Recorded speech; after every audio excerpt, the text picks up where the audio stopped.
Bonjour à tous et à toutes. Mon nom est Paolo Miriello. Je suis directeur général de la Corporation des bibliothécaires professionnels du Québec. Ça me fait plaisir de vous accueillir à cette table ronde sur le statut des bibliothécaires universitaires au Québec en 2021. Quelques indications techniques. Nous sommes présentement dans une salle Zoom ordinaire, donc ce serait très important de bien garder vos micros éteints lors des prises de parole des panélistes.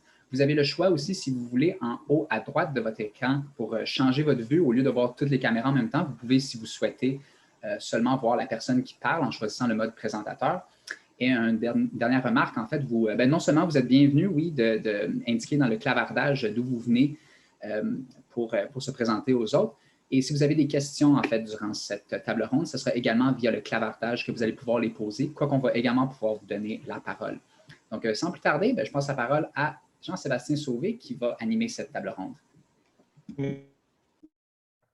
Merci beaucoup, Paolo. Bonjour à tous et à toutes. Ça me fait aussi grand plaisir de vous accueillir ce midi en animant cette table ronde qui porte sur une question, disons-le, d'actualité, le statut des bibliothécaires universitaires au Québec en 2021. Je devrais plutôt dire au Québec et à Moncton en 2021. Je me présente au passage, donc je suis Jean-Sébastien Sauvé. J'ai le plaisir d'être professeur à l'EPSI depuis 2019 et l'un de mes terrains de jeu, ce sont justement les bibliothèques universitaires. Donc, j'offre un séminaire qui porte sur la question depuis mon entrée en poste, en fait. Donc, je discute avec les étudiants de la maîtrise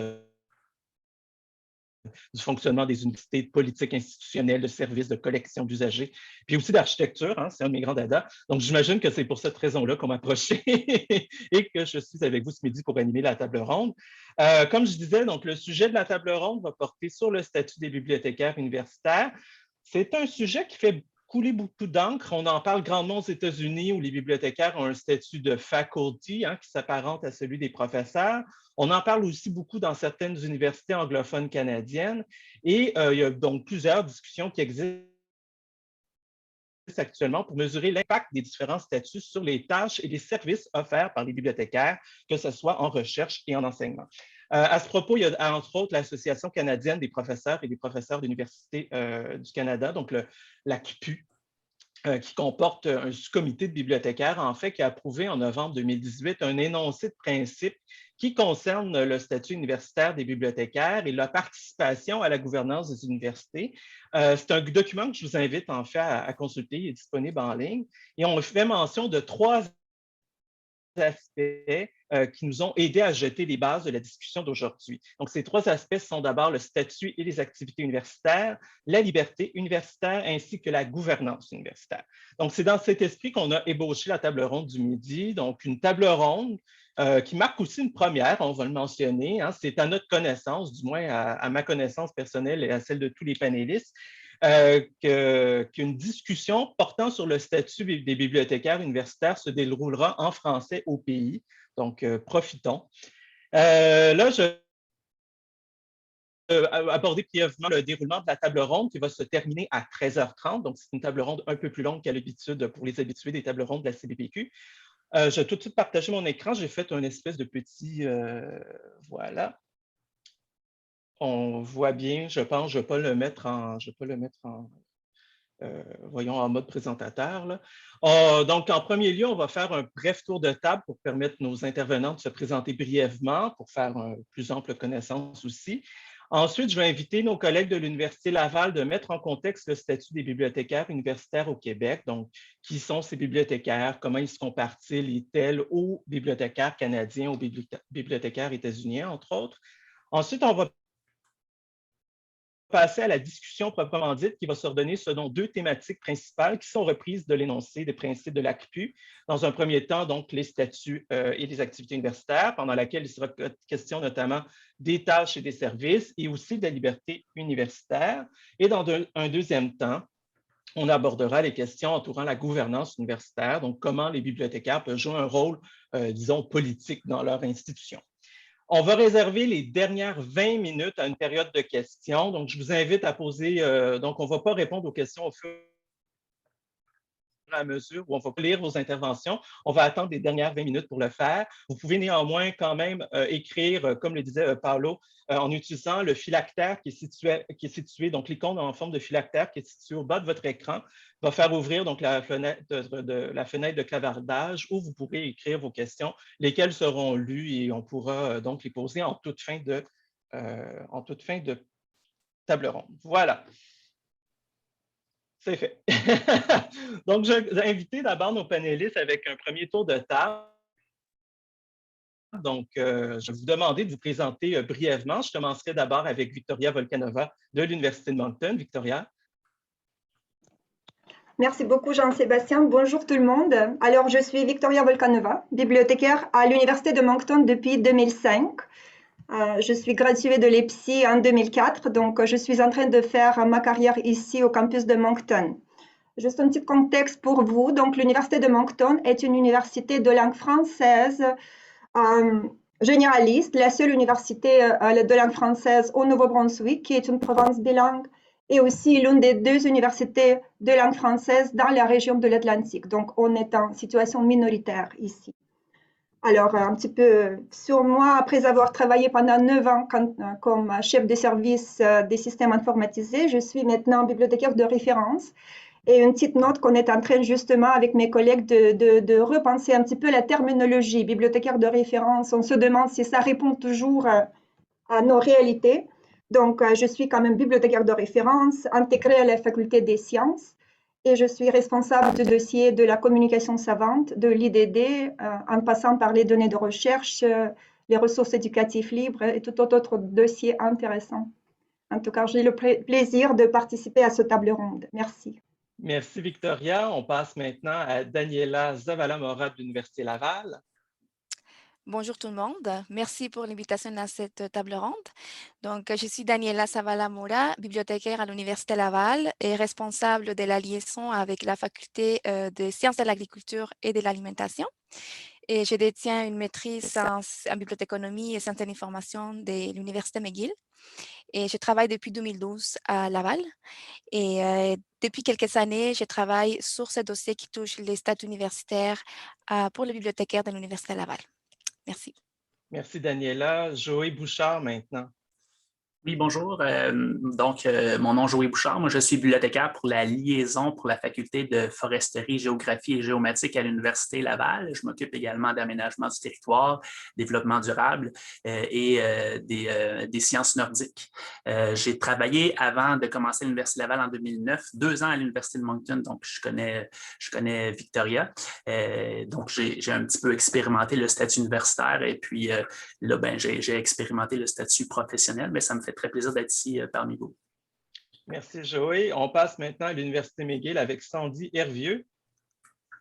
Oui, bonjour. En fait, c'est Sandy. C'est Sandy. Ouais, je le faisais à la française. J'avais une amie française qui s'appelait Sandy pour de vrai. Il n'y a pas de problème, ça arrive. Donc, bonjour tout le monde. Merci pour l'invitation. Je suis très contente d'être avec vous aujourd'hui pour discuter des statuts universitaires. Donc, je suis bibliothécaire de liaison à l'Université McGill. Je suis responsable des départements de sciences politiques, de philosophie et de l'École d'études religieuses. Donc, merci. Merci, Sandy. On va passer maintenant au dernier, non le moindre, Michael David Miller de l'Université McGill. Bonjour. Pour ceux et celles qui ne me connaissent pas, je m'appelle Michael David Miller. Mes pronoms sont il et lui. Je suis bibliothécaire de liaison littérature langue française, sciences économiques, études de genre, de sexualité, de féminisme à la bibliothèque de l'Université McGill. Et depuis juin 2020, je détiens la grade universitaire de bibliothécaire agrégé. Ça veut dire que j'ai obtenu ma permanence l'été passé. Je suis quand même très content de partager mes expériences avec vous. Je sais qu'avec plusieurs d'entre vous, on a déjà eu des discussions individuelles. Donc, je suis très, très content de voir qu'on fasse ça aujourd'hui en collectivité. Parfait, merci Michael. Donc, ça met fin à notre présentation initiale. Je vais tout de suite, sans plus tarder, donner la parole à Daniela et à Joël pour nous mettre en contexte, en apprendre davantage sur les démarches entreprises, entre autres à l'Université Laval, concernant la reconnaissance du statut universitaire chez les bibliothécaires, et aussi nous apprendre davantage sur la situation au Québec et dans les bibliothèques francophones. Allez-y, je vous cède la parole. Merci, Jean-Sébastien. Alors, ce que je vous propose de faire dans les 5 prochaines minutes, c'est de vous parler de nos motivations, des motivations qui ont fait en sorte qu'on a choisi de travailler sur le dossier, puis qu'on essaie de changer le statut à la bibliothèque de l'Université Laval. Alors, il y a quelques raisons qui expliquent ça. La première raison que je pourrais mentionner, c'est une participation de plus en plus grande des bibliothécaires à des groupes de travail nationaux, une participation aussi de plus en plus grande des bibliothécaires à des colloques internationaux où on a rencontré des collègues bibliothécaires du Canada anglais, des États-Unis, puis où on a parlé des défis qu'on rencontrait comme professionnels de l'information, où on a parlé des dossiers sur lesquels on travaillait, et puis on les a aussi questionnés sur leur cadre de travail professionnel, sur leur cadre de pratique. Et bien, on s'est rendu compte que ce cadre-là était très intéressant, on le jugeait stimulant, on jugeait qu'il y avait des avantages par rapport aux nôtres, mais on voulait en savoir plus, donc on a voulu creuser un petit peu. Il y avait certaines personnes parmi nous donc, qui avaient déjà travaillé dans des institutions où il y avait le statut universitaire, puis il y en avait d'autres comme Daniela, qui avait été formée aussi à McGill à la maîtrise en sciences de l'information et pour lesquelles penser à contribuer à la profession et à réaliser des travaux de recherche, ben, c'était quelque chose de naturel qui était vu comme quelque chose d'épanouissant d'un point de vue professionnel. On n'avait pas cette connotation-là que certaines personnes peuvent avoir, que la recherche et les contributions à la profession, ça peut être quelque chose de lourd, de taxant, de fastidieux. On le voyait plutôt d'un point de vue constructif. Et puis, bon, parallèlement à ça, ben, on voyait aussi que, disons, ces 10 dernières années, la profession de bibliothécaire, ben, elle avait évolué beaucoup. Elle avait évolué dans le sens que, par exemple, les bibliothécaires étaient de plus en plus actifs dans les groupes de travail auprès des chercheurs pour, par exemple, les synthèses de la connaissance. Donc, participer au groupe de travail était même appelé de plus en plus à co-signer les articles. Il y avait aussi une participation accrue, puis un développement d'expertise de pointe pour la gestion des données de la recherche, pour l'impact de la recherche, la bibliométrie, le soutien aux revues savantes. Bref, tous ces domaines-là, c'était des domaines qui nous amenaient à être de plus en plus actifs au niveau de la recherche. Il y avait aussi, parallèlement à ça, des planifications stratégiques qui étaient déposées à la bibliothèque à l'Université Laval, puis qui demandaient aux bibliothécaires d'être des acteurs clés dans le monde de la recherche, puis qui aussi présentaient la bibliothèque comme une infrastructure de recherche à part entière. On appuyait, puis on appuie toujours cette vision-là d'ailleurs. Puis on se demandait par rapport à tout ça si le modèle du statut universitaire n'était pas un modèle qui devenait plus que jamais un modèle pertinent pour exercer notre profession. Puis sinon, ben, un autre point qu'on doit mentionner, c'est qu'il y avait certains d'entre nous qui avaient une perception d'un écart salarial important entre les bibliothécaires qui disposaient du statut universitaire et ceux qui avaient le statut professionnel. Puis un écart qui, on le pensait à ce moment-là, était marqué à partir du moment où les bibliothécaires devenaient expérimentés. On a voulu vérifier ça. Finalement, on s'est rendu compte que ça allait au-delà de ce qu'on pensait. Alors, avec tout ça en tête, ben, on a voulu savoir qu'est-ce qui pouvait expliquer le fait qu'aucune université francophone au Québec donnait accès à ses bibliothécaires au statut universitaire. Ça, c'était une grande question pour nous. Alors, on a lu pas mal là-dessus. On a consulté des spécialistes, des gens qui s'intéressent à l'histoire des bibliothèques.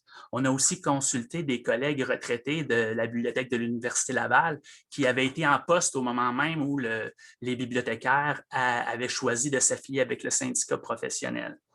Et puis, ben, ce qu'on a découvert, c'est que les bibliothécaires en Amérique du Nord, que ce soit aux États-Unis et au Canada, eh bien, ils sont allés chercher le statut universitaire dans les années 60 et 70 en faisant valoir un argument fondamental. C'est l'argument selon lequel les bibliothécaires jouent un rôle important dans la mission fondamentale de l'université, dans la mission académique fondamentale de l'université, par la gestion et la diffusion de l'information, mais aussi par l'enseignement des compétences informationnelles.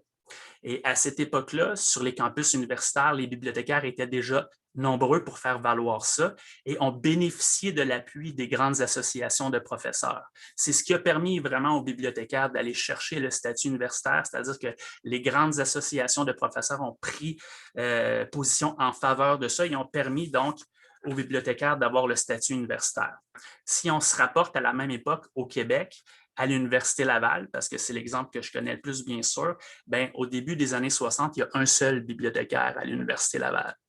Et on identifie ça comme problème, bien sûr. La bibliothèque, elle est sous-développée en termes de ressources documentaires puis en termes de ressources humaines. Et puis, on va en engager quand même quelques-uns dans les années suivantes, mais ils ne seront jamais assez nombreux, ils n'auront jamais assez de poids pour faire valoir leurs points puis aller chercher le statut universitaire. Il y aura quand même des initiatives qui vont être faites par des bibliothécaires à l'Université Laval pour améliorer le cheminement universitaire, le cheminement de carrière, mais ça sera des initiatives relativement isolées qui vont être le fait de groupes de quelques bibliothécaires. Tandis que la démarche que nous, on propose, c'est une démarche qu'on veut qui profite à l'ensemble des bibliothécaires. On a d'ailleurs un groupe d'une quinzaine de bibliothécaires qui travaillent sur le dossier parce qu'on pense que ça peut profiter à l'ensemble des bibliothécaires. Daniela, maintenant, je te laisserai poursuivre. Parfait.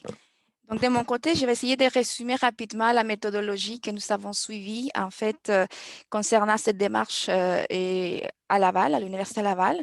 Donc, on a commencé premièrement par faire une revue de littérature.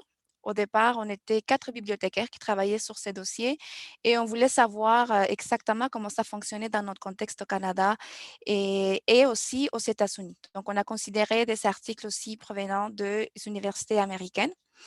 Ensuite, on a fait une collecte de données dans les conventions collectives. Donc, on a choisi les universités qui sont dans la liste U15. Donc, vous connaissez probablement qu'il s'agit des grandes universités de recherche canadiennes. Donc, l'Université Laval fait partie. On pensait que c'était faisable d'analyser 15 conventions collectives et de nous comparer avec des institutions qui se ressemblent à l'Université Laval.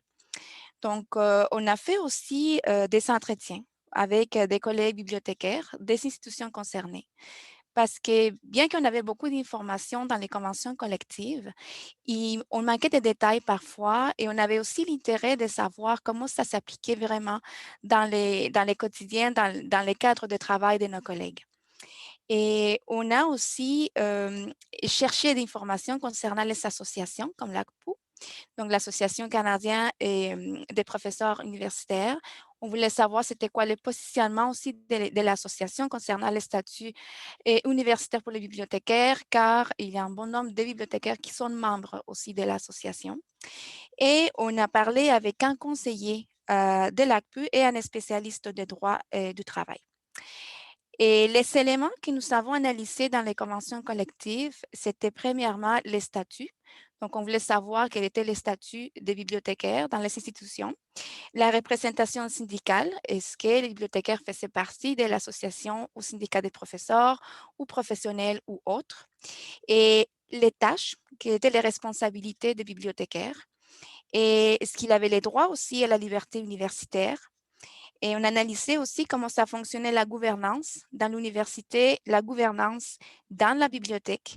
Et on est allé chercher des informations concernant aussi les salaires et les primes, les systèmes de classification. Et est-ce qu'il y a un processus de titularisation? Et finalement, si les bibliothécaires avaient les droits et l'accès au congé de recherche, de perfectionnement, sabbatique et fonds de recherche. Donc, ce sont les éléments qu'on est allé chercher dans les conventions collectives. Évidemment, dans les processus de revue de littérature et d'analyse, on avait beaucoup de questions. Et la première question qu'on a eue, c'était de quoi il s'agit exactement, les statuts universitaires. Qu'est-ce que c'est exactement un statut universitaire et statut académique, comme on l'avait aussi trouvé dans certains articles. Parfois, la terminologie variait, donc on entendait aussi parler de statut facultaire. Donc, après l'analyse et les revues de littérature, on est arrivé à la conclusion que ce qu'on connaît au Canada, dans la plupart des universités canadiennes et ce qu'on voyait dans les conventions U15, c'était plutôt un statut universitaire et pas facultaire. Donc, les statuts facultaires faisaient surtout référence dans les articles américains, dans les institutions américaines, où les professeurs et les bibliothécaires étaient traités de la même façon. Donc, il y avait les mêmes droits et mêmes responsabilités et obligations. Et la bibliothèque est une faculté. Dans les conventions que nous avons analysées de 2015 et la littérature qu'on a analysée au Canada, on faisait pas référence à ça. On voyait que les bibliothécaires n'étaient pas considérés comme des professeurs et même si ils sont dans l'association, nos syndicats des professeurs, dans la plupart des cas qu'on a analysés, ils faisaient partie d'une section ou un chapitre à part. Donc, pas les mêmes responsabilités ou obligations. Par contre, ils bénéficiaient quand même de la liberté universitaire. Il avait d'autres bénéfices aussi rattachés à cet statut. Mais pour nous, c'était très important de séparer et de bien clarifier de quoi on parle exactement comme point de départ. Et c'est là qu'on a remarqué que dans l'analyse des conventions, c'était les 80% qui ont été considérés comme statut universitaire pour les bibliothécaires et les 20% restants, c'était statut professionnel. Donc, évidemment, je ne pourrais pas parler de toutes les données qu'on a retirées de cette analyse. On est en train de travailler sur un article, sur la rédaction d'un article. Donc, vous allez pouvoir regarder toutes les données qu'on a récoltées. Donc, voilà les résumés de ma part. Merci. Merci énormément, Joël et Daniela. Donc, c'est important, c'est ça, d'avoir mis quand même, d'avoir séparé qu'est-ce que voyons, le statut universitaire, ou que vous allez voir quelquefois dans la littérature comme académique, selon l'anglicisme très malheureux. Et d'un autre côté, voilà le statut professoral qui est plus états-unien, et d'un autre côté. Donc là, on parle vraiment d'un statut universitaire, comme le disait Daniela. Ça nous amène lentement à notre premier grand sujet, donc le statut et les activités universitaires, justement. J'aimerais d'abord faire un tour de table pour entendre chaque institution. Donc, peut-être on va commencer avec Moncton, avec Victoria. Donc, quel est ton statut au sein de l'université et comment définis-tu tes tâches en lien avec ton statut, Victoria? Très bien, merci beaucoup Jean-Sébastien. Alors là, j'ai quand même un petit texte, donc je vais vous expliquer comment on est ici à l'Université de Moncton. Alors, les bibliothécaires à l'Université de Moncton font partie de l'Association des bibliothécaires, professeurs et professeurs de l'UDM, la BAPUM, depuis sa fondation dans les années 97. 77. 77. Ah, Voilà, 77. excusez-moi. Depuis la fondation dans les années 70. Là, on est clair. Alors, les trois grandes catégories de tâches du corps professoral de l'UDM, soit l'enseignement, la RDS, RDC, la recherche, développement et création, et les services à la communauté, correspondaient en gros à deux grandes catégories de tâches pour les bibliothécaires, soit la gestion de l'information, les tâches bibliothécaires, et les services à la communauté. La RDC n'était jamais trop réclamée par nos collègues prédécesseurs, mais sous-entendu, on faisait partie de la même association, donc des mêmes tâches, des mêmes responsabilités, obligations, etc. Alors, à partir du milieu des années 2000, la nouvelle génération des bibliothécaires commençait à arriver, donc je faisais partie. J'étais avec ma collègue Nathalie qui est là avec nous, j'étais parmi les premiers nouveaux bibliothécaires. Donc, on était toutes et tous, ou presque, intéressés à s'impliquer au niveau de la recherche. Au moins, on était tous d'accord que la recherche faisait partie intégrante de notre profession et surtout de nos réalités en tant que bibliothécaires universitaires et qu'on avait des contributions à faire pour faire avancer la profession. Bien que nos directeurs, chez nous on les appelle bibliothécaires en chef, n'aient pas toujours été de même avis, nous avons toujours eu l'appui inconditionnel de notre association, la BPUM, ainsi que le support de l'ACPU, l'association nationale que Jean-Sébastien a mentionné tout à l'heure, et aussi les exemples de nos collègues des autres universités de la région. Je vous rappelle qu'on est en situation minoritaire, donc on est entouré par les universités anglophones qui ont la même structure qu'ailleurs. Alors, nous avons commencé par prendre des courts congés de recherche pour travailler sur nos projets justement de recherche ou préparer des communications à des conférences. J'ai une petite anecdote. En fait, Joël Bouchard, qui était à l'époque à l'Université de Moncton, je pense qu'il était le premier à soumettre un projet de recherche qu'on a dans ce contexte que les bibliothécaires font de la recherche, puis on était justement en train de l'imposer à l'administration de l'institution. Alors, en 2015, j'étais la première bibliothécaire à faire une demande d'un congé sabbatique d'une durée d'1 année. On a plusieurs possibilités de prendre des congés sabbatiques, 6 mois, 9 mois, je crois, 1 année. Alors, moi, c'était pour 1 année. Puis, je l'ai obtenu. J'ai fait mon congé, mon année sabbatique à l'Université de Montréal en 2016-2017, à la chaire de recherche sur la transformation de la communication savante et conjointement aussi à l'Université d'Ottawa. Donc, c'était une expérience formidable. Et donc, depuis, un de mes collègues a aussi suivi mes pas. Donc, on est 2 jusqu'à date à avoir pris les congés sabbatiques. Bien que nous ayons la liberté de profiter pleinement du volet RDC, il faut noter que dans notre cas, ce n'est pas obligatoire pour l'obtention de notre promotion ou permanence, en tout cas à tous les niveaux. J'ai des collègues qui ne font que leurs tâches bibliothécaires et de gestion, et ça leur suffit pleinement. Alors nous, en tant que l'Assemblée des bibliothécaires, ainsi que les autres instances d'évaluation de leur dossier, on évolue le dossier justement dans son ensemble, puis on ne fait pas, mais comme j'ai dit, donc c'est pas obligatoire.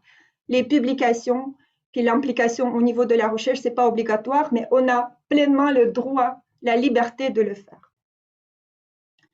J'aimerais aussi ajouter que depuis plusieurs années, nous faisons de l'enseignement dans les cours, dans les facultés. Avant, c'était des formations documentaires, mais de plus en plus, on fait partie vraiment des cours. Donc, on enseigne soit des parties des cours au complet ou des cours au complet. J'ai des collègues à la Faculté des arts et des sciences sociales qui enseignent des cours de 3 crédits les 15 semaines au complet. Donc, c'est les bibliothécaires qui prennent de plus en plus la place dans l'enseignement.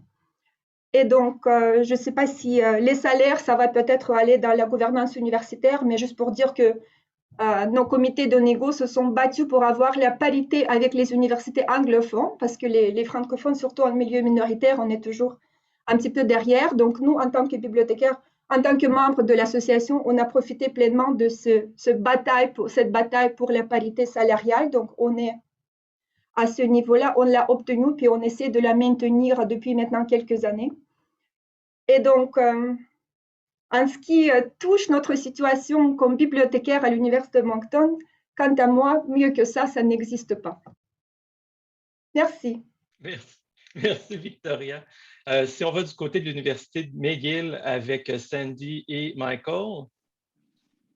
Oui, donc merci Victoria, c'était super intéressant d'entendre la réalité de Moncton. À McGill, c'est un petit peu différent. Premièrement, on a le statut universitaire, donc on a tous le statut universitaire, mais les professeurs et les bibliothécaires de McGill ne sont pas formellement syndiqués. Il y a une association de professeurs et de bibliothécaires qui un peu nous représente au niveau de la gouvernance, puis peut-être que Michael va nous en parler un peu plus tard, mais on n'a pas de syndicat formel.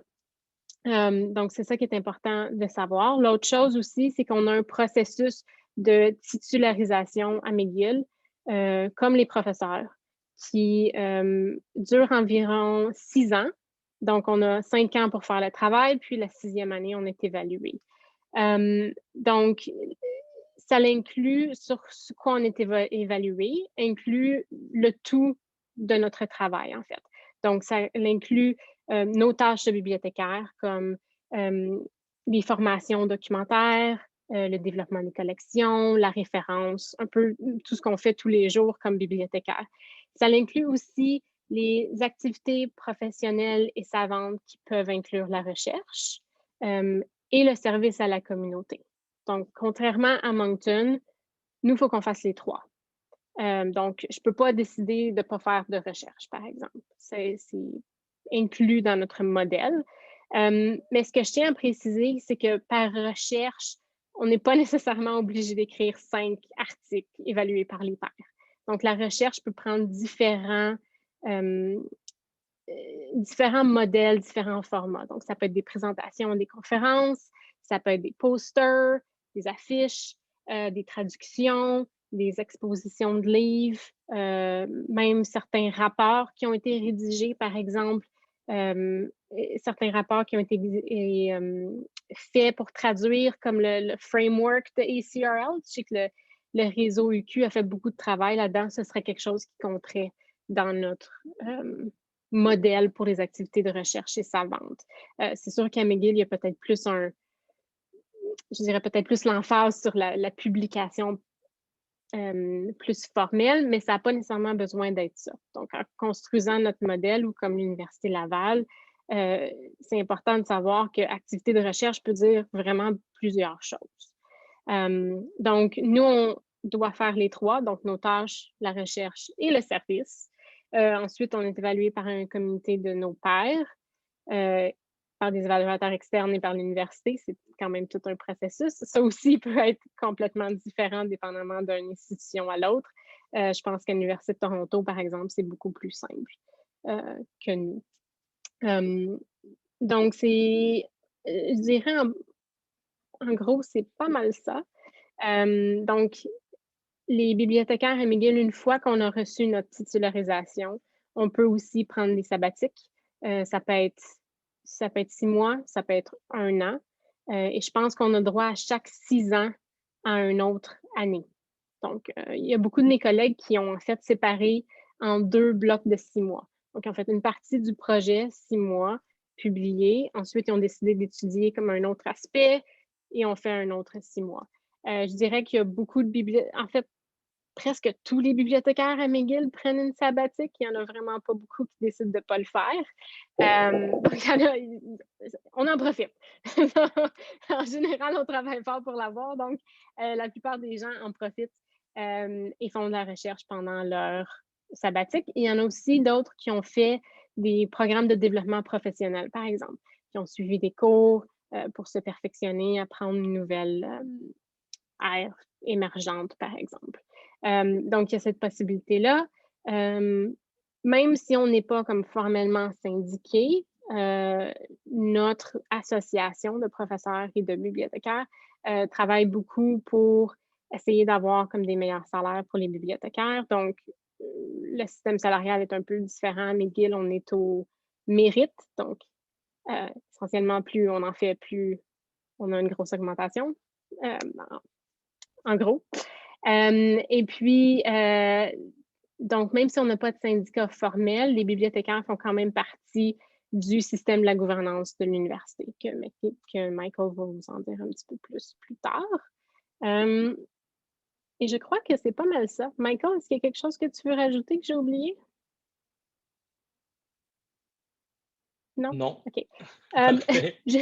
Dernière chose que je veux rajouter aussi, c'est que oui, le processus de titularisation, c'est comme tout un autre monde, mais on est encadré. Je veux dire, on a comme des mentors, on a du support pour le faire. Pour la recherche aussi, je pense qu'une des choses les meilleures que j'ai découvert en le faisant moi-même, c'est de comme, trouver quelqu'un qui l'a déjà fait avant et de se mettre ami avec cette personne-là et ça rend la chose beaucoup plus facile. Donc, il y a quand même un système d'encadrement qui existe aussi. Là. On n'est pas juste comme laissé à nous-mêmes. Là. Parfait, merci Sandy. Je retourne à l'Université Laval. Est-ce qu'il y a quelque chose que vous vouliez ajouter sur la question? On a exploré un peu votre statut, mais est-ce que vous vouliez ajouter quelque chose, Joël?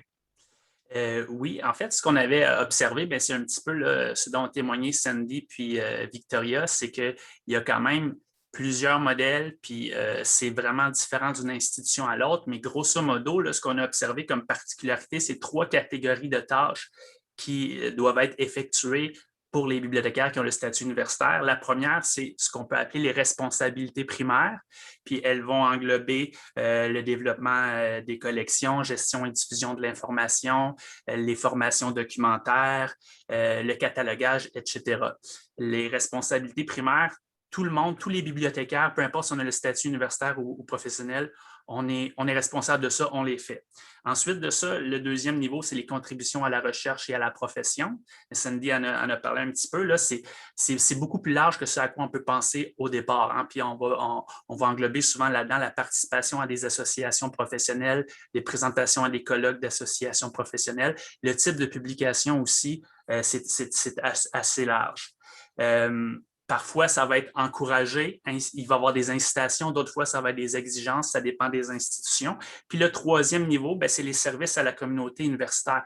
Ça peut être à la communauté universitaire, donc dans le cadre de groupes de travail, les bibliothécaires vont être incités à partager leur expertise pour faire avancer des dossiers. Puis, dans d'autres cas, ça va être aussi dans la collectivité, donc à l'extérieur du campus, dans des initiatives communautaires. Donc, on va attendre que les bibliothécaires puissent faire valoir leur expertise pour développer ces initiatives-là.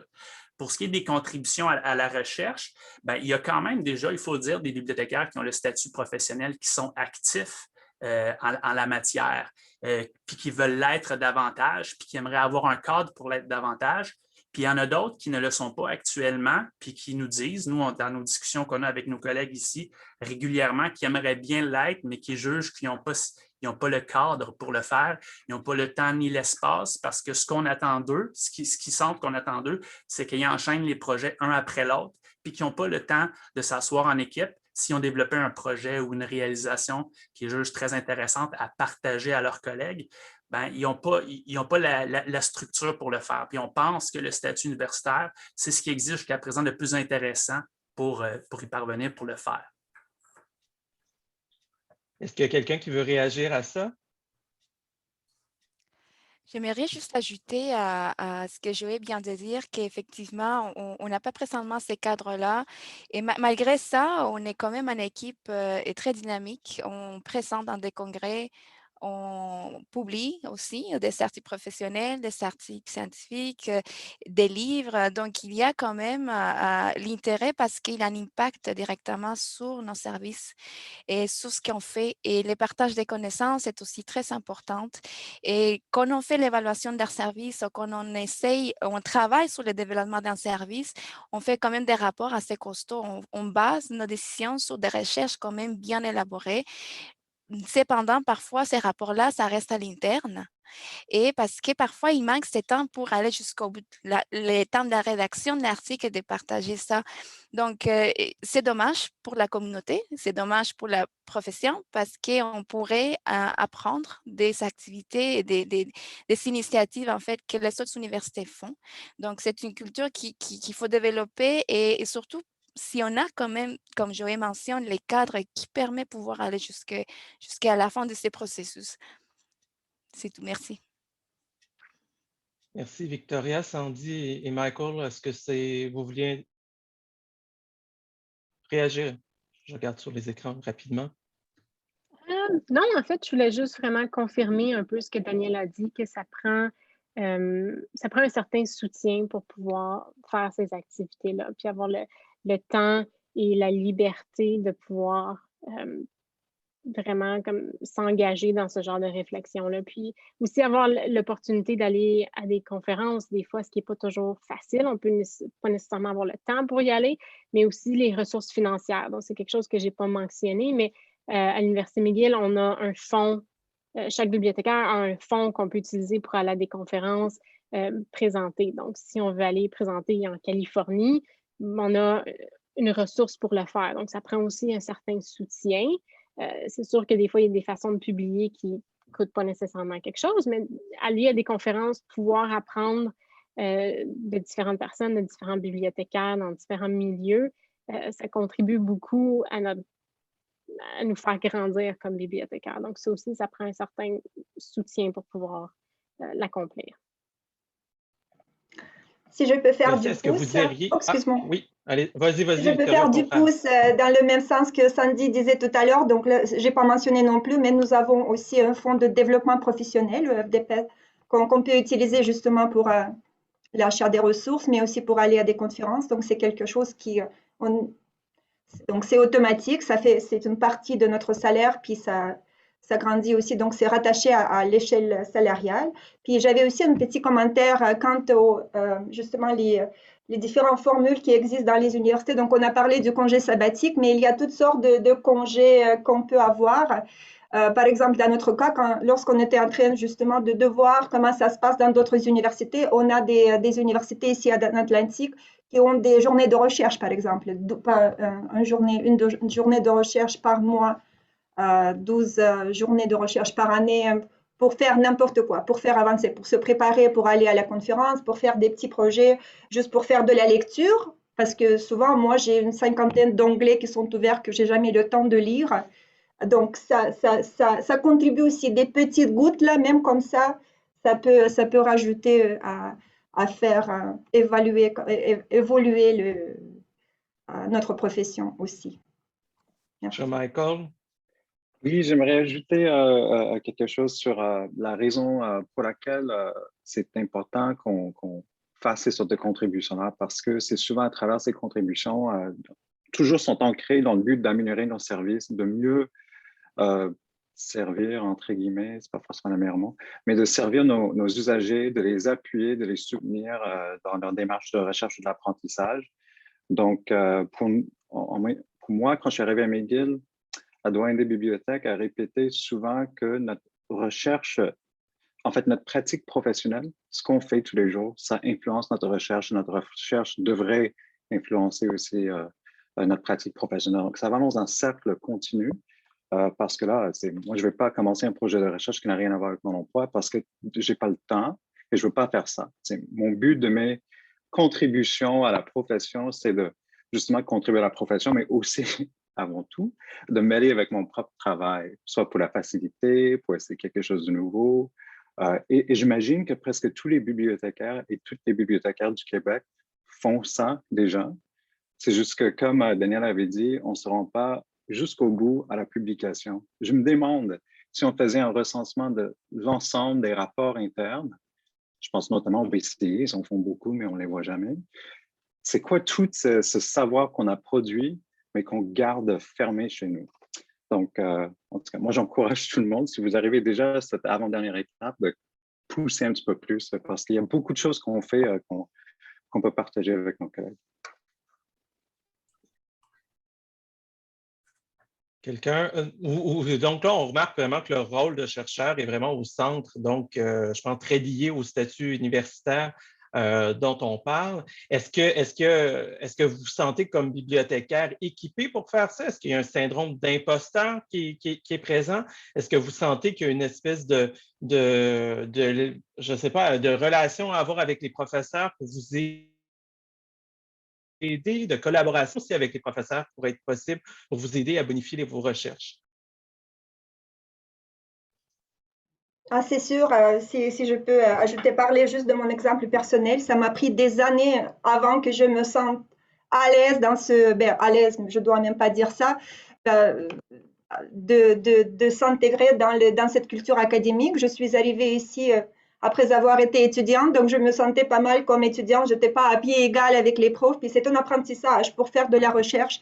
C'est un apprentissage quand même des méthodes de recherche, tout ça, c'est huge. La même chose pour l'enseignement. On n'est pas nécessairement équipé pour le faire, donc les méthodes pédagogiques, mais on essaie de profiter des ressources qui nous entourent. On a des services pédagogiques sur le campus, par exemple, qu'on prend des webinaires, des cours. On s'améliore, on fait du développement professionnel tout le temps, sans cesse. On est en train d'apprendre à se développer parce qu'on ne vient pas prêt pour tout. Il faut vraiment suivre, il faut s'améliorer constamment, puis il faut apprendre ces choses-là. Michael? Oui, je suis avec Victoria. Moi, je vis encore une sorte d'angoisse à l'égard des publications de recherche. Si le monde me connaît bien, on sait que ce n'était pas la chose la plus facile pour moi. C'est encore difficile, mais je sais que c'est quelque chose qu'on devrait faire. Mais ce qui est beau, en fait, c'est heureusement, comme Sandy avait dit, on n'est pas en vase clos. On verra beaucoup dans les publications qu'on lit par des bibliothécaires que c'est souvent plusieurs auteurs ou plusieurs autrices. On travaille ensemble, c'est naturel pour nous de travailler ensemble. Donc, comme Sandy avait dit, on trouve quelqu'un, on essaie on ne commence pas tout seul. Mais c'est ça, oui. En fait, je voulais... pardon. Excuse-moi. Vas-y, Sandy. Merci. Je voulais juste ajouter ce que Michael a dit parce que moi, j'ai commencé à McGill en 2017 et l'institution où j'étais avant, on était encouragé à faire de la recherche si on voulait, mais ce n'était pas obligatoire. Donc, j'avais fait comme quelques présentations d'affiches, quelques présentations de conférences, mais je n'avais jamais écrit un article. Puis ça semblait ça semblait vraiment beaucoup et un peu, je suis un peu dépassée par qu'est-ce que ça l'impliquait. Puis vraiment, ce qui a aidé, c'est que mes collègues de bureau, qu'on partage un bureau ensemble dans la bibliothèque, on était tous les deux impliqués dans la référence virtuelle, puis on a fait des évaluations du service et tout ça. Puis elle a dit, on devrait publier ça. Puis elle avait déjà publié des articles. Donc, le faire avec quelqu'un qui savait déjà, bon, OK, voici comment la structure ou juste comment le processus fonctionne, de comment on soumet. On sait tous un peu comment le processus d'évaluation par les pairs fonctionne, mais le faire, c'est un peu différent. Recevoir le feedback qu'on reçoit, les commentaires, et répondre, faire les ajustements. Donc, le faire avec quelqu'un qui avait déjà de l'expérience a beaucoup aidé. Puis il y a le fait aussi que ça veut dire qu'on essentiellement sépare la tâche à deux, donc c'est un peu moins prenant que d'en faire un toute seule. Donc, ce serait vraiment comme mon conseil, c'est de trouver comme un mentor comme non officiel d'une certaine façon, puis de travailler avec eux. Puis, c'est quelque chose que encore aujourd'hui, je fais. Quand je rencontre des nouveaux collègues qui travaillent à la bibliothèque, qui ont une expérience ou une expertise dans quelque chose que moi, je ne connais pas, j'essaie de travailler avec eux pour comme avoir des meilleures relations avec nos collègues, mais aussi pour apprendre d'eux. Donc, on n'a pas à tous faire ça par nous-mêmes. On peut le faire plus tard si on veut, en écrire un par nous-mêmes, mais c'est pas quelque chose surtout en bibliothéconomie, comme Michael disait, la plupart des articles sont écrits par 2 ou des fois 3 bibliothécaires. Donc, c'est une façon beaucoup plus facile de gérer la tâche et d'apprendre d'autres personnes. J'aimerais ajouter à ça, mais je suis tout à fait d'accord avec l'aspect collaboration. Je pense que c'est très important. Personnellement, je pense que des fois, le défi, c'est de commencer à se lancer, à faire par où on commence et trouver la motivation. Personnellement, c'était à l'Institut de recherche des bibliothécaires que j'ai beaucoup appris. Je ne sais pas si vous le connaissez. C'était juste après que je commençais à travailler à l'Université Laval qu'on avait reçu cette invitation. Et c'est une espèce des séries d'ateliers, une semaine, concentrée sur tous les aspects qui touchent comment faire la recherche, donc la méthodologie, etc., mais dans le monde de bibliothéconomie. C'est organisé par l'Association des bibliothèques de recherche canadiens. Et c'est là que pour moi, c'était une expérience très intéressante parce que j'ai rencontré des bibliothécaires qui avaient l'expérience déjà, qui m'ont vraiment aidé, ils m'ont guidé d'une certaine façon. Et après ça, et après cette expérience, j'ai commencé en fait, à travailler sur un projet qui a terminé en publication. Donc, c'était quand même un défi, mais c'était une source de motivation. Je pense qu'il est très important d'aller chercher cette expertise de nos collègues quand on commence pour se motiver et croire que c'est possible finalement. Un petit point, peut-être pour terminer, Jean-Sébastien, c'est Oui. un élément qu'on avait observé à la bibliothèque à l'Université Laval, puis je pense que ça doit être le cas aussi pas mal dans d'autres institutions. Quand on débute un projet d'envergure en équipe, là, on fait presque tout le temps une revue de littérature. On va voir dans les bases de données spécialisées, on va voir les articles qui sont écrits, qui parlent d'approche, de réflexion sur le projet qu'on veut mener. On analyse ces articles-là, puis on se rend compte que c'est pratiquement uniquement des articles de collègues qui sont dans des institutions où il y a le statut universitaire, premièrement, puis que deuxièmement, même en proportion, les Québécois francophones qui travaillent dans les institutions francophones sont sous-représentés dans la littérature en sciences de l'information. Puis on croit que c'est un problème important, il faut s'attaquer à ce problème-là. Puis jusqu'à présent, on n'a pas trouvé de meilleur modèle pour essayer de pallier à ça que d'aller chercher le statut universitaire. Pour nous, ça semble directement lié, puis ça permet l'évolution, ça permet de penser, de concevoir l'évolution de notre profession. Merci, Joël. Moi, je m'en voudrais qu'on ne discute pas parce qu'il nous reste 5 minutes sur ce sujet-là, un peu de liberté universitaire. Donc là, comme chercheur, bon, les professeurs, vous savez, on a de la liberté universitaire de pouvoir aller. On a vu que ça a défrayé dans les journaux assez fréquemment depuis la dernière année. Donc, ne vais pas plus en détail, mais je voulais vous entendre là-dessus. Donc, qu'en est-il de la liberté universitaire? Est-ce que vous, à McGill, vous avez cette liberté universitaire-là qui est assurée par votre statut académique? Mon Dieu, pardon, universitaire. Hey, l'anglicisme.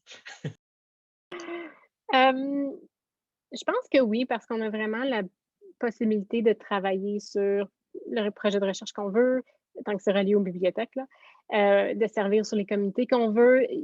Souvent, notre association va aussi envoyer des lettres en support à certaines bibliothèques. Je pense par exemple comme au CAD qui se sont débarrassés de tous les bibliothécaires essentiellement. Donc souvent, on va pouvoir prendre position dans ces choses-là sans qu'il y ait aucune pression ou problème. Ouais, je dirais que c'est pas mal mon expérience avec la liberté universitaire. Je pense pas qu'on ait eu disons, de polémique autant que certains professeurs, peut-être, parce que nos sujets sont peut-être un peu plus, s'y conduisent moins, peut-être. Donc, je ne sais pas ce qui arrivera dans ces cas-là, mais je sais qu'on peut prendre position sur certains sujets. Je ne sais pas si Michael veut peut-être ajouter quelque chose. Il connaît un peu plus que moi sur... Oui, moi, je suis quand même bien connu de prendre position sur la place publique, souvent sur BANQ. Donc, ça, c'est une des libertés qu'on a, c'est on a une expertise professionnelle, donc on peut prendre position là-dessus. Je crois que je vais revenir en fait sur la liberté universitaire en ce qui concerne les projets de recherche. En fait, lorsqu'on est embauché, en plus d'être embauché de faire nos emplois de base, on est embauché de faire les contributions savantes et professionnelles en bibliothéconomie. Donc, il y a quand même cet aspect-là où il faut que nos recherches soient dans le domaine pour lequel on a été embauché. Je crois que c'est quand même pareil pour les profs. Je ne sais pas, pour Jean-Sébastien, si demain il commence à écrire en littérature anglaise, si ça va passer à l'OBC ou pas. Il y a cette liberté de faire des recherches qu'il veut, mais quand même, on a été embauché pour une certaine raison. Donc, il faut qu'on respecte quand même ça.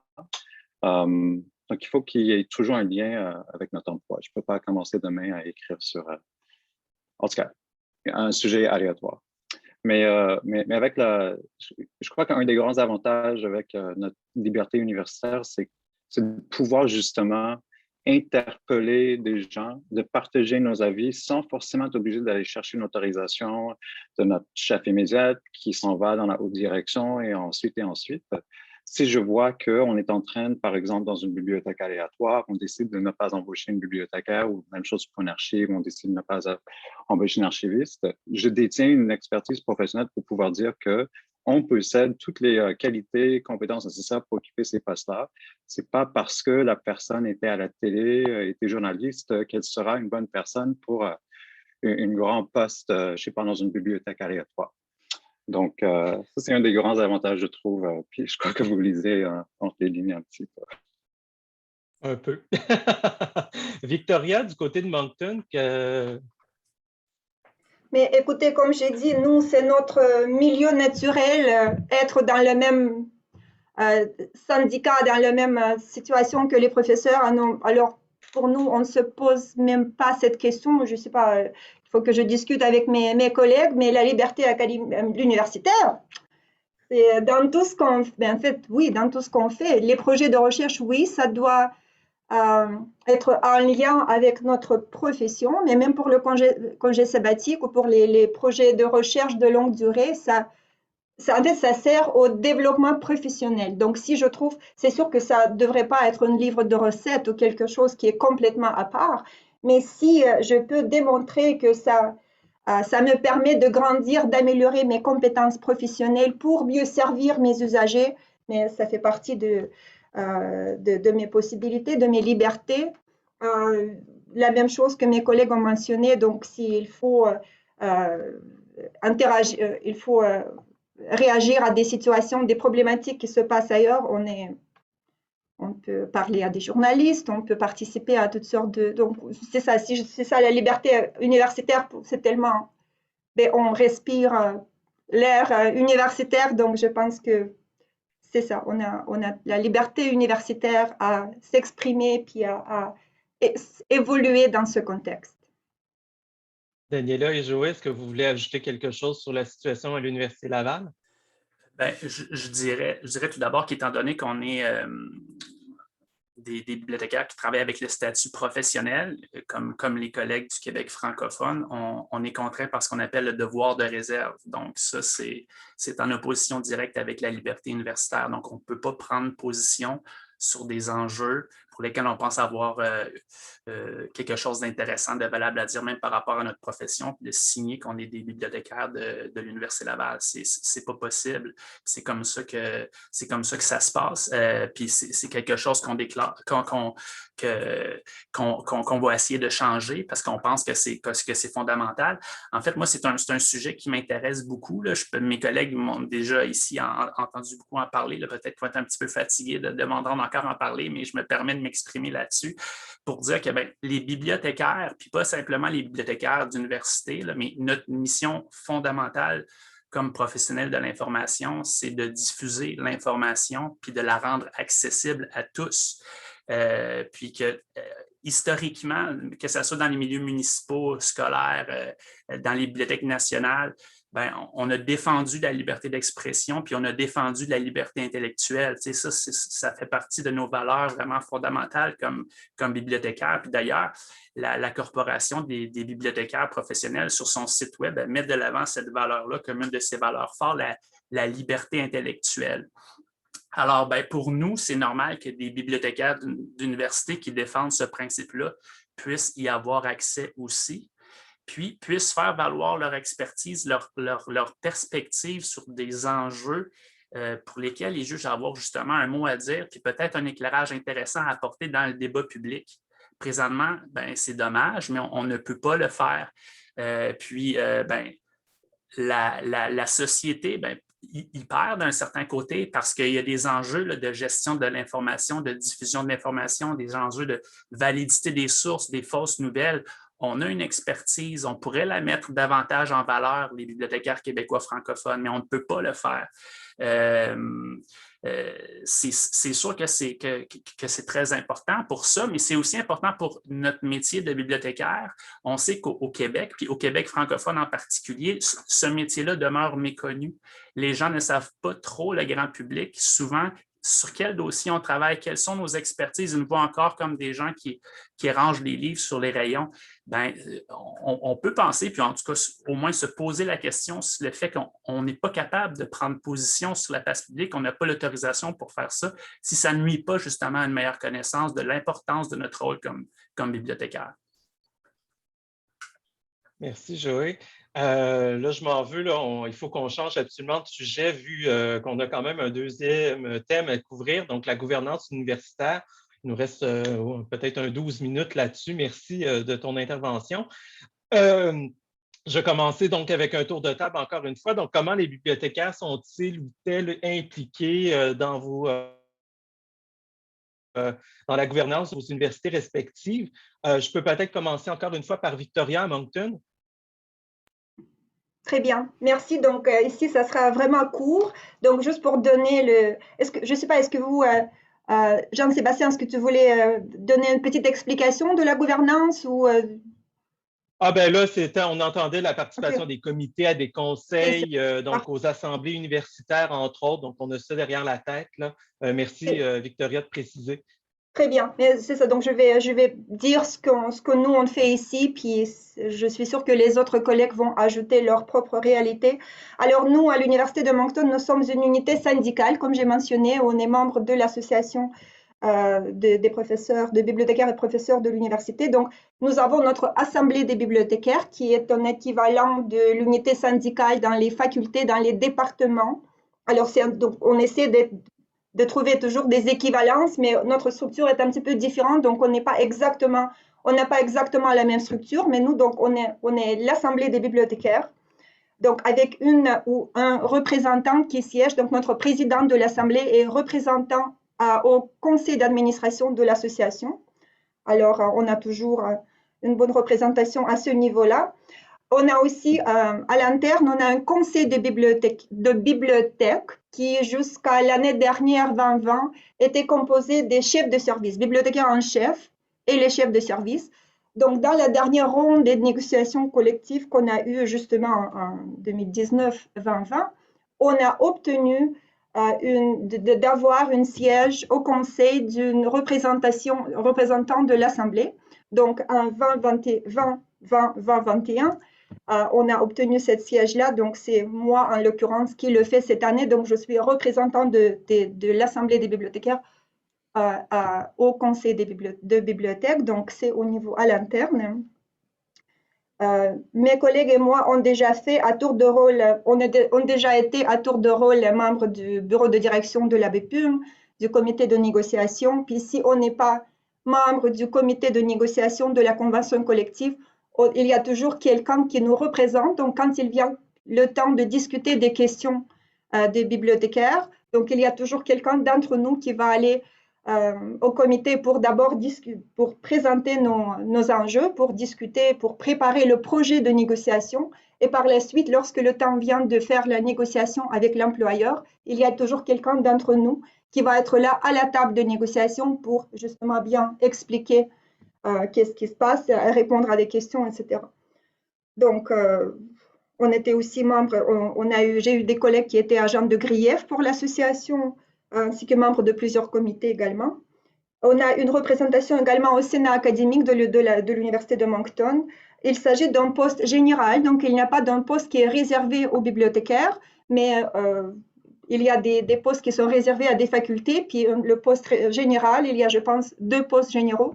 Donc, une bibliothécaire, ma collègue, qui siège au Sénat académique depuis maintenant quelques années, puis comme je dis, on a vraiment un appui de la part des profs. On est un petit groupe et on est tellement visible, tellement bien impliqué dans les facultés que les profs ont toujours beaucoup de respect, nous cèdent toujours la place, sont toujours très contents d'entendre parler les bibliothécaires de notre participation.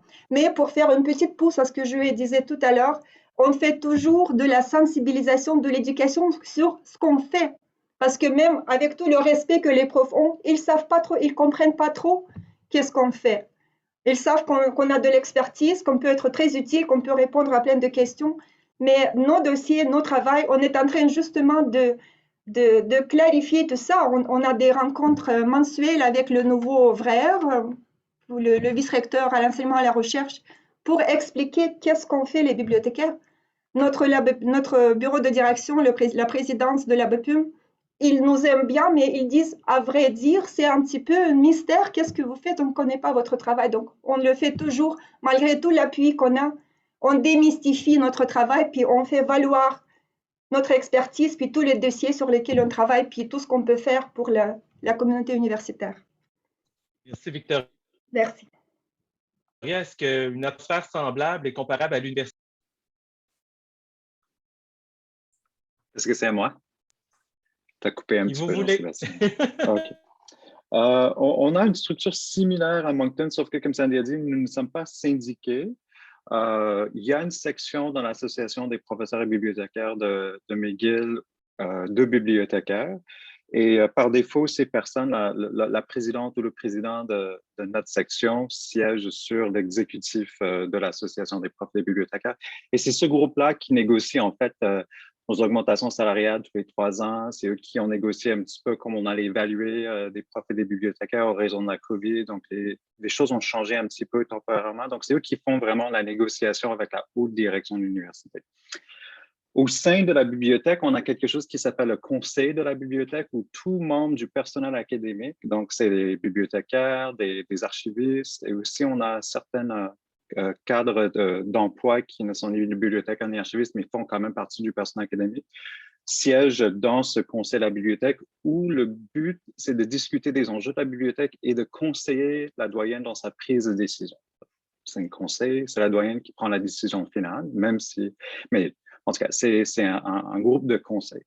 C'est quand même jeune. Ce conseil, ça existe depuis, je crois, 2010. Donc, c'est pas aussi jeune que ça, mais on est encore en train d'apprendre comment ça fonctionne, notre conseil de bibliothèque. Mais dans le fond, c'est quand même un bon endroit où tout le monde peut participer dans la bibliothèque. L'inconvénient de ça, c'est que nos commis et nos techniciens qui ne sont pas membres personnels, ils n'ont pas leur voix dans ce conseil de la bibliothèque, donc on sait peut-être un jour c'est quelque chose à améliorer. On siège aussi au Sénat universitaire. Donc, il y a 3 places qui sont réservées aux bibliothécaires. Par défaut, la doyenne des bibliothèques est là. Puis ensuite, il y a 2 postes qui sont élus à l'intérieur de la bibliothèque et on envoie nos sénateurs, nos sénatrices. Puis, un autre avantage, je trouve, c'est dans les statuts universitaires, tout membre du personnel académique peut participer, ou personnel universitaire, excusez-moi pour l'anglicisme, peut participer au comité de gouvernance universitaire. Donc, si souvent dans les affichages, tel comité cherche 3 ou 4 personnes du personnel universitaire, et ça inclut des profs, des bibliothécaires, des archivistes, des profs qui, c'est des autres cadres d'emploi aussi qui ont le statut universitaire sur le campus. Donc, ça nous permet d'avoir une implication dans le campus. Je crois qu'on a les mêmes défis de Victoria. Il faut toujours qu'on rappelle aux gens ce qu'on fait, même si on est présent. Mais c'est quand même, je trouve ça très important qu'on soit à ces tables, qu'on fasse partie de la prise décisionnelle de l'université. Et je crois qu'au moins dans notre association, les profs sont très contents qu'on soit là aussi parce que c'est facultatif d'être dans l'asso. 80% des bibliothécaires sont membres, tandis que dans le reste du campus, c'est entre 40 et 50% des profs des facultés qui sont membres de l'asso. Donc, on est un petit peu surreprésentés d'une certaine manière parce qu'on est presque tous et toutes dans notre asso de bibliothécaires et de profs. Merci, Michael. Et du côté de l'Université Laval, Joey, je vois que tu as ouvert ton micro. Oui, ce qu'on a observé dans nos recherches, en fait, là, je peux peut-être commencer par ça, c'est qu'il y a comme deux grandes catégories dans la gouvernance universitaire qui sont souvent mentionnées. C'est pour commencer, la présence de la bibliothèque au sein des instances de gouvernance de l'université, en particulier le Sénat académique. Victoria en a parlé à l'Université Laval, ça s'appelle le Conseil universitaire. Donc, c'est présenté comme un droit puis un devoir que la bibliothèque puisse être représentée à cette instance-là. À l'Université Laval, il n'y a pas une présence de facto de la bibliothèque. C'est déjà arrivé que la directrice a pris part à cet organe-là, mais c'est une rotation des directeurs de service, puis après quelques années, on passe à quelqu'un d'autre. Premier élément. Donc, deuxième élément, c'est le Conseil des bibliothécaires. Nous, c'est celui sur lequel pour l'instant, on fonde, disons, le plus d'espoir parce que c'est très compliqué de penser changer les statuts de l'université. C'est ce qu'il faudrait faire pour que la bibliothèque ait une représentation de facto sur le conseil universitaire. Ce n'est pas impossible, mais c'est quelque chose. Tandis que le conseil des bibliothécaires, comme les collègues l'ont mentionné, c'est un organe qui réunit normalement tous les bibliothécaires, y compris dans plusieurs cas les gestionnaires, et puis qui va consulter les bibliothécaires sur les grandes orientations de la bibliothèque, sur le développement des services, sur le développement des politiques, sur le développement de tout ce qui a trait à la profession de bibliothécaire. Et les bibliothécaires, normalement, sont en mesure de formuler des recommandations puis de prendre part de façon constructive au processus décisionnel. Donc, c'est une plus-value pour les bibliothécaires, bien sûr, mais ça l'est aussi, moi, je pense, c'est comme ça que c'est présenté pour les gestionnaires aussi, parce que ça favorise l'adhésion des bibliothécaires aux décisions qui sont prises. Alors, dans notre cas, à l'Université Laval, présentement, c'est un comité de direction qui prend les décisions. Ce comité-là, il est constitué des gestionnaires de la bibliothèque, mais on a déjà fait part à la direction de notre volonté de mettre en place, si possible, et en collaboration, bien sûr, en collégialité, c'est le terme clé, là, un conseil des bibliothécaires. Puis il y a une ouverture là-dessus, donc on essaie de cheminer, là, sans aller dans les détails, c'est quelque chose qui est en développement.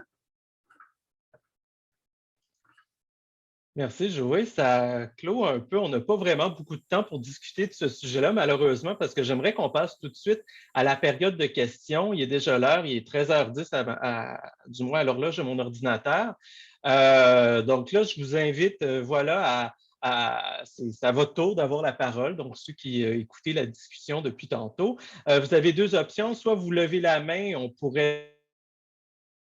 donc, je peux vous donner droit de parole en autant que votre microphone soit ouvert, ou soit vous pouvez écrire dans la fenêtre de clavardage que vous pouvez faire apparaître en bas de l'écran en cliquant encore une fois sur le bouton en forme de phylactère là, qui est au bas de l'écran. Voilà.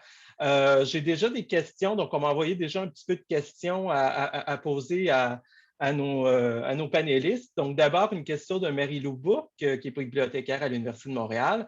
Donc, c'est à tout le monde, là. Donc, dans vos analyses, là, probablement plus à l'Université Laval, y a-t-il des avantages au statut professionnel? Donc, on a beaucoup parlé des avantages du statut universitaire, mais qu'en est-il de l'autre côté?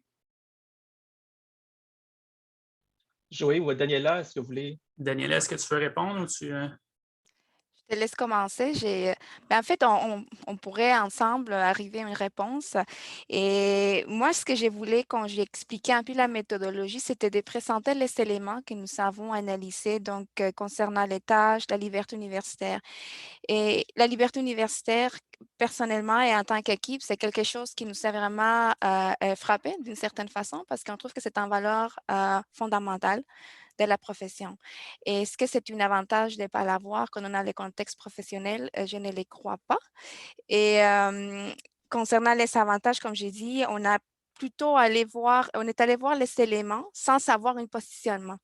Donc, essayer de voir de façon plus objective qu'est-ce qu'ils ont trouvé dans les conventions collectives et retirer de là et où on se trouve au Canada et arriver à des conclusions.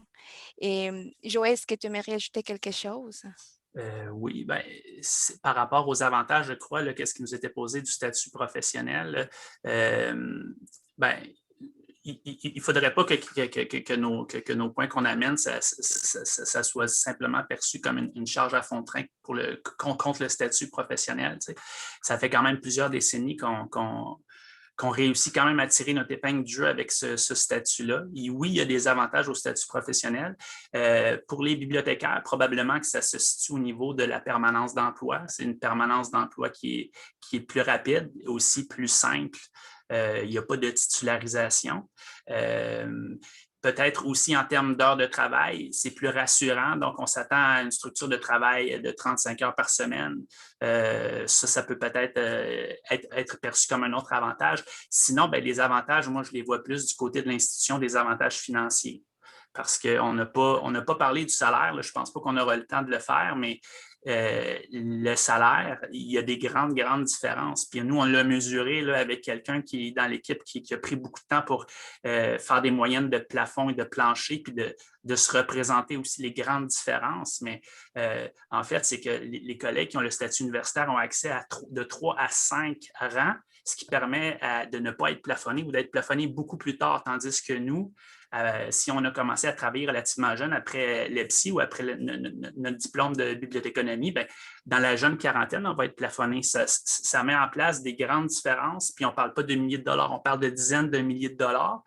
Puis ça, bien, c'est des sources de frustration puis d'incompréhension dans notre équipe qui demeurent parce que notre expertise, elle continue à se développer à partir de la quarantaine. On est encore des meilleurs bibliothécaires.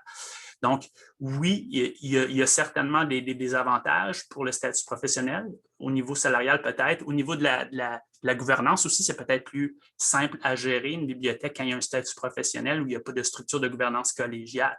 Ceci dit, les avantages, nous, qu'on voit au statut universitaire dépassent quand même assez largement.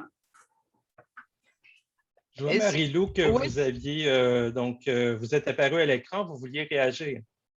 Bien, je voulais juste, dans le fond, savoir si, par rapport à ça, justement, le salaire, est-ce que, vu que les bibliothécaires sont payés plus cher, fait en sorte qu'il y a un impact négatif où on engage moins de bibliothécaires avec le statut universitaire? Est-ce que vous avez vu une tangente vers ça? Moi, je n'ai pas fait de lien. Je ne crois pas qu'on ait fait de lien entre ces deux éléments-là, mais ce qu'on a vu, c'est que les effectifs étaient souvent plus nombreux en termes de bibliothécaires que l'inverse quand il y avait des bibliothèques qui avaient le statut universitaire pour leurs bibliothécaires. Donc, non, je ne crois pas qu'il y a de... Que ça n'a pas d'impact, dans le fond. Intéressant. Merci beaucoup. Si je peux intervenir rapidement, si on regarde les statistiques du BCI, chaque année, je les regarde chaque année parce que ça m'intéresse, mon entrée, etc. Mais il y a aussi une partie dans les statistiques du BCI qui montre le personnel. Et en fait, le nombre de personnel, ça reste très similaire. Et d'après ce que j'ai vu, je crois qu'à McGill, on est la petite des grandes universités, mais on a plus de bibliothécaires que nos collègues qui sont plus grandes que nous. Donc, ça se peut qu'il y ait un impact, mais je crois pas parce que, en tout cas, on a quand même beaucoup de bibliothécaires. Mais... J'aimerais juste ajouter rapidement un point qu'on en a fait l'analyse des conventions U15, que ce sont les grandes universités de recherche, et on avait remarqué en fait que l'équipe de bibliothécaires était plus nombreuse si on s'est comparé avec des U15, avec UFT, avec McGill, et que ce sont des grandes bibliothèques. Et nous, là, notre équipe était plus petite. Est-ce que quelqu'un d'autre veut intervenir là-dessus? Mais si je peux dire 2 mots sur le nombre justement de bibliothécaires, je ne connais pas les proportions, mais je sais que c'est dans notre environnement syndical, c'est toujours relié au nombre de postes. Donc, c'est dans les départements, dans les facultés, mais chez nous aussi. Donc, on ne peut pas juste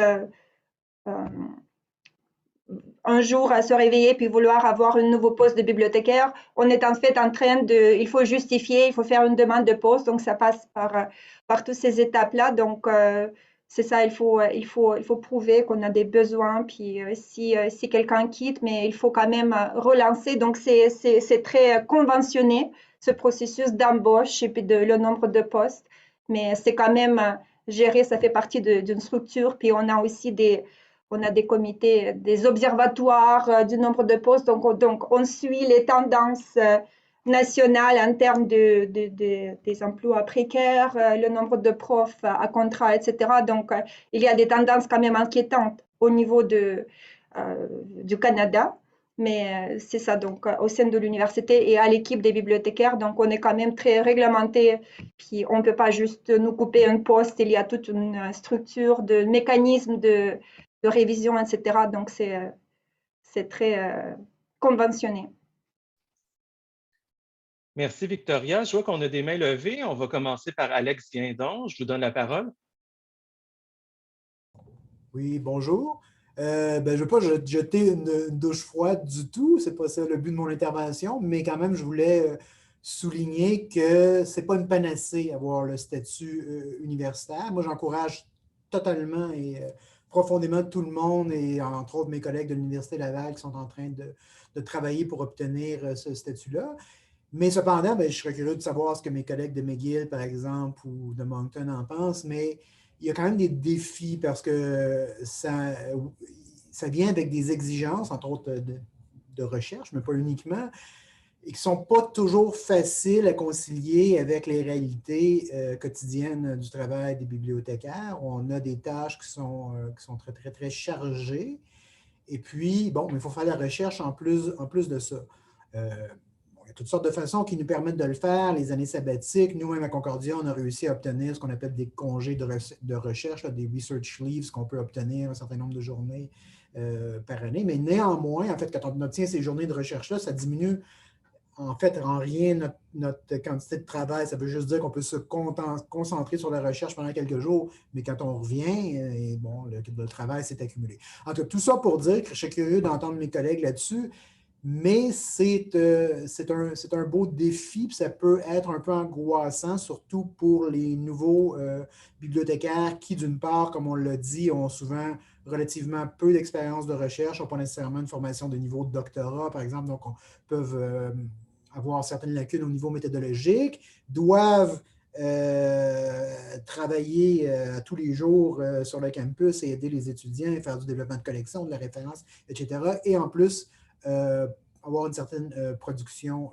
au niveau de la recherche. Donc, je pense qu'il faut quand même prendre ça en ligne de compte. C'est un côté peut-être un peu plus qui pose certains défis, disons, qui n'enlève rien du tout aux immenses avantages du statut, mais je pense qu'il faut quand même le mentionner.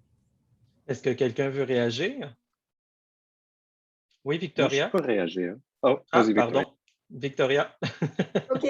Alors, c'est ça, c'est vrai que, oui, quand Alex l'explique comme ça, c'est vrai que les congés sabbatiques qu'on peut prendre une fois sur 7 ans, ce n'est pas la réponse. S'il faut faire, si on est évalué sur notre production intellectuelle, puis s'il faut faire de la recherche chaque année, les congés sabbatiques, ça ne répond pas à cette problématique-là. Donc, il y a, oui, des research leaves, des choses comme ça. Mais nous, je ne sais pas si ça peut aider, mais à chaque année, on fait ce qu'on appelle notre charge de travail annuelle. Nous, on le fait entre nous, donc chaque bibliothécaire le fait, puis on le voit avec nos collègues, on partage nos grands dossiers pour voir s'il y a des collaborations potentielles, etc. Donc, ça passe par notre bibliothécaire en chef. Puis, dans cette charge de travail, entendons-nous, c'est très difficile de la suivre à 100%, mais là, on peut quand même évaluer notre assiette. Puis ici, notre assiette, c'est de l'enseignement, c'est des projets, j'ai mon dépôt institutionnel, j'ai plein d'autres choses, puis la recherche, mais on évalue les pourcentages qu'on peut attribuer à chaque dossier qu'on est porteur. Donc, si cette année, c'est plus lourd sur des projets qui sont tombés comme ça institutionnels, mais peut-être l'année prochaine, je vais réajuster le tir un petit peu. Donc, ça nous permet quand même justement de se réajuster à chaque année, puis d'évaluer les pourcentages de nos tâches. Puis si on a un projet de recherche auquel on a l'intention de se consacrer, mais on va prévoir un pourcentage de tâches, puis on va procéder accordingly pendant l'année pour justement pouvoir le faire. Si on va du côté de Michael. Merci Victoria en passant. Oui, merci Victoria. Moi, je crois qu'en fait, souvent, on a tendance à regarder ces tâches de recherche et de service comme supplémentaires lorsque sont des parties intégrales dans notre travail.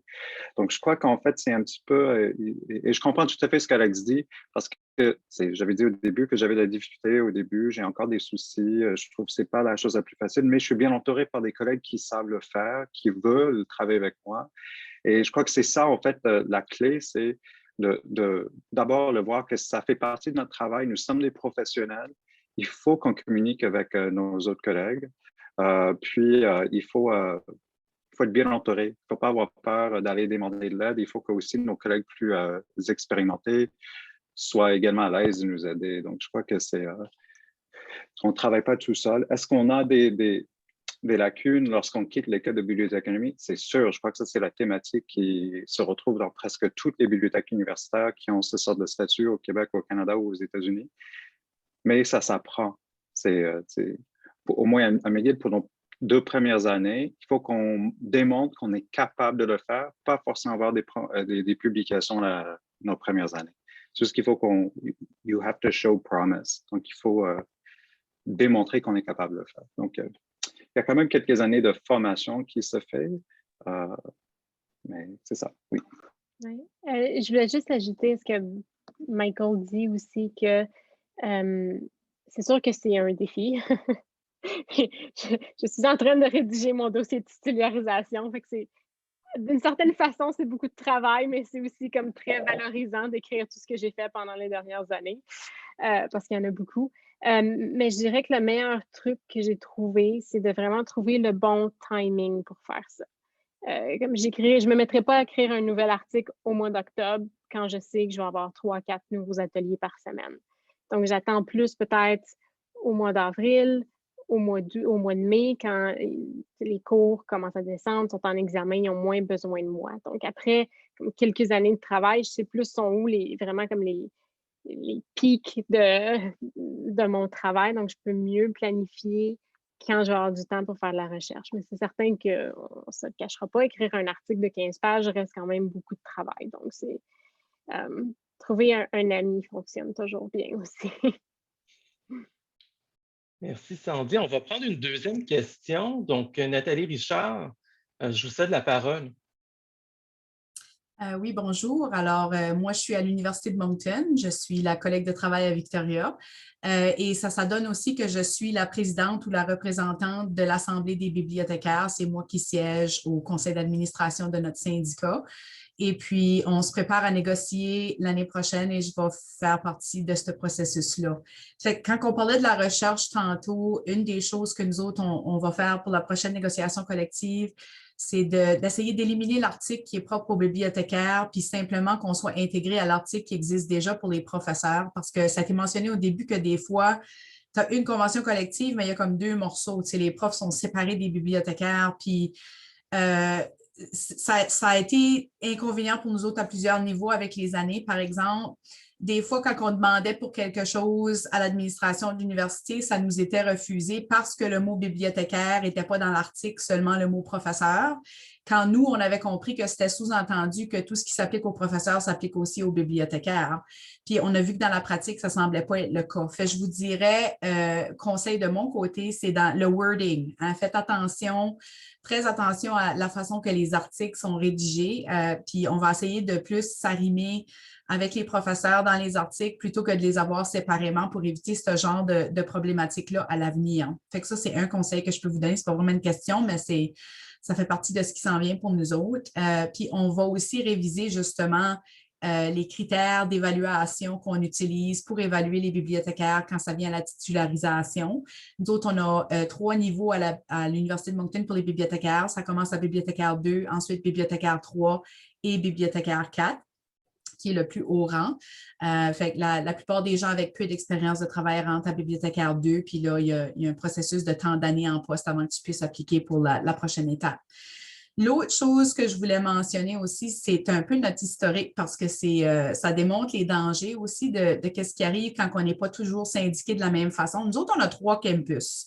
Fait que l'Université de Moncton, le campus principal est à Moncton, mais on a aussi 2 campus dans le nord de la province, dans le nord-est et dans le nord-ouest, à Edmundston et Shippagan. Fait que la plupart des étudiants sont à Moncton, à peu près 4000 plus étudiants à Moncton. Et puis, ensuite de ça, il y a à peu près 500 étudiants dans chacun des campus du Nord. Maintenant, au campus de Shippagan, c'est là qu'était ma première job quand j'ai gradué, quand j'ai fini mon diplôme de maîtrise. Quand moi, j'ai commencé à Shippagan, j'étais épatée du fait qu'il y avait 2 bibliothécaires à Shippagan. Pour un petit campus comme ça, j'étais comme « wow ». À Edmundston, même, qui était plus grand que Shippagan, là, c'est à peu près la même taille, il y avait seulement 1 bibliothécaire. Fait qu'on voyait que d'un campus à l'autre, déjà, c'était pas toujours égal. L'autre affaire qui s'est passée, qui a été très négative, c'est qu'à Shippagan, les bibliothécaires n'étaient pas syndiqués pantoute. Puis le syndicat des profs de Shippagan ne voulait rien savoir des bibliothécaires. Résultat, aujourd'hui, il n'y en a plus de bibliothécaires à Shippagan. Il y avait 2 postes de bibliothécaires, il n'y en a plus. OK? Ça, c'est le résultat de personnes qui n'étaient pas syndiquées, qui devaient tout négocier tout seul avec les ressources humaines. Moi, j'ai commencé ma job, je me faisais moins payer qu'un prof d'école. Ma mère était prof d'école, puis elle était scandalisée que quelqu'un avec une maîtrise avait un salaire plus bas qu'un professeur d'école en début de profession. Ensuite de ça, on a 3 syndicats séparés. So, la BPUM, c'est Moncton, puis là, tu as la BPUM d'Edmundston, puis tu as la BPUM de Shippagan. Ça aussi, c'est un problème parce qu'à Edmundston, il y avait juste une bibliothécaire. Puis quand le bibliothécaire qui est en poste s'est retiré, il y a eu une chicane qui a duré 2 ans entre la BPUM de ce campus-là et l'administration de l'université, puis ils ont essentiellement désyndiqué la bibliothécaire. So, on a la situation très étrange à l'Université de Moncton que les bibliothécaires du campus de Moncton sont syndiqués avec les profs, mais la seule bibliothécaire d'Edmundston est maintenant syndiquée avec le syndicat des professionnels. Donc, évidemment, elle a perdu son statut académique, son statut universitaire, pardon.